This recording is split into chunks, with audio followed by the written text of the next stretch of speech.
दर्शकों, आप सब लोग कैसे हैं। मैं यही ध्यान और भावना करता हूं कि आप सब लोग कुशल मंगल से होंगे, प्रसन्नचित्त होंगे, खुश होंगे, मस्त होंगे, मग्न होंगे, दुरुस्त होंगे, चुस्त होंगे। तो जैसा कि मैं हर रोज़ कहता हूं, फॉलो सब्सक्राइब करो न करो ये तो आपकी मर्जी है, पर ध्यान लगाकर, चित्त लगाकर, मन लगाकर, दिमाग लगाकर, माइंड लगाकर सुनते रहो। बस यही हमारी अर्जी है, बस यही हमारी अर्जी है, बस यही हमारी अर्जी है। तो मित्रों, जैसा कि हम लोगों की दंपति की गाथाओं का पाठ चल रहा है, तो आज की दंपति की गाथा है 326 और नागबग्ग की 7वीं है। दंपति गाथा है 326 और नागबग्ग की है 7। दंपति गाथा है 326 और नागबग्ग की है 7। तो इस गाथा को तथागत सम्यक संबुद्ध ने किस उद्देश्य पर, किस कारण, किसको लक्ष्य बनाकर, किस जगह पर, किस स्थान पर उपदेशित किया, चलते हैं उस कथा की तरफ, उस व्यथा की तरफ, उस घटना की तरफ, उस कारण की तरफ, उस उद्देश्य की तरफ। एवं मे सुतंग एकं समयं भगवा सावथियं विहरति जेत बने अनाथ पिंडकस्य आरामे। ऐसा मैंने सुना, एक समय तथागत सम्यक संबुद्ध श्रावस्ती के अनाथ पिंडक द्वारा बनाए हुए जेतवनाराम में विहर रहे। उस समय के घटना है, उस समय के वाक्य है। उसी श्रावस्ती नगर में एक महाउपासिका थी। बुद्ध धम्म संघ के प्रति बहुत आस्थावान थी, श्रद्धावान थी, धम्मपरायण थी। तो उसका एक पुत्र था, छोटा वाला। तो उसने क्या सोचा कि मैं अपने बच्चे को सामने बना दूं, भिक्षु बना दूं। ये पहले उपासकों में परंपरा चलती थी, आज भी कायम है देश विदेशों में। अपने भारत देश में जैसे नेपाल है, त्रिपुरा साइड है, असम है, दार्जिलिंग साइड में, इसमें जो है मतलब उपासक जो होते हैं वो अपने बच्चे को जरूर भिक्षु बनवाते हैं, ब्राह्मण बनाते हैं। बाद में वैसक चाहे वो जीवन छोड़ दे, ग्रस्त हो जाए, लेकिन वो धर्मपरायण हो जाता है। जो जीवन में जाता है, धर्म को जान जाता है, सीख जाता है, नज़दीक में समझता है, दिल से समझता है, मन से जानता है। और भिक्षुओं के प्रति, धर्म के प्रति और संघ के प्रति, बुद्धि के प्रति, धर्म के प्रति, संघ के प्रति श्रद्धावान हो जाता है, आस्थावान हो जाता है, तभी वो धर्मपरायण होता है, चाहे वो ऐसे ग्रस्त में चला जाए। तो इसी उद्देश्य से उस उपासिका ने अपने उस बालक को, 7 वर्ष का था, उसको भिक्षु संघ को दान में दे दिया, ब्राह्मण बनवा दिया। अब वो बुद्ध के बताए हुए रास्ते पर चलने लगा, बताए हुए मार्ग को अपनाने लगा, और उनकी जो कथाएं कहते थे, जो उपदेश देते थे, तो बहुत ध्यान से सुनता था, उनको कंठस्थ कर लेता था। और कंठस्थ होना, उसकी जो धर्म देशना करने के स्टाइल था बहुत ही सुंदर था, लोगों को, उपासक उपासिका को बहुत ही मुग्ध कर देता था। इतनी गहराई से इतने उदाहरण देकर समझाता था, तो सभी लोग मुग्ध हो जाते, प्रसन्न हो जाते, खुश हो जाते थे। तो ऐसा ही एक दिन क्या हुआ कि सभा जुड़ी जेतवनाराम में। तो भिक्षु संघ ने उस दिन यही आग्रह किया कि उसका नाम सानु श्रावण रखा गया, क्योंकि सानु मतलब होता छोटा।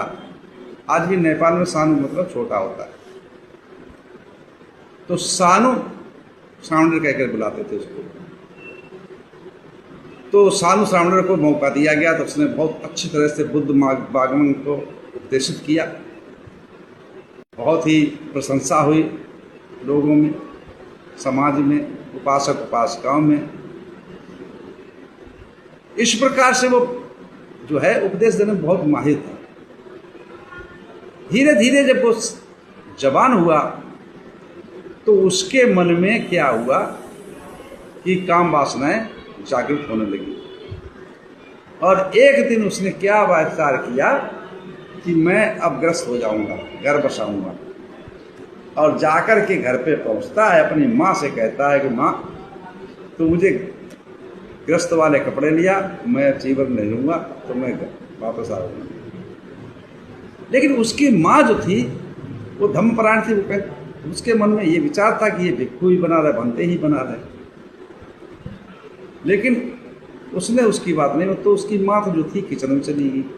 अब जब ऐसा निर्णय लिया उसने, तो इस निर्णय को उसको लाख उसकी माँ ने समझा, लेकिन उसको नहीं माना। वो अपने बात पे अड़ गया कि मैं नहीं, मैं तो ग्रस्त बनूंगा। तो उसके जो पहले भव में उसकी जो माँ थी वो एक क्षणी बन के जन्मी हुई थी। तो जब इसने उपदेश दिया था तो उस समय उपदेश में देने के पश्चात इसने कहा कि जो उपदेश मैंने दिया है, इस उपदेश से जो मैंने पुण्य फल को प्राप्त किया है वो मेरे माता पिता को प्राप्त हुआ। तो इससे वो एक क्षणी जो थी उसका मनुष्य देवताओं में सभी में, यक्षों में सभी में उसका सम्मान होने लगा था।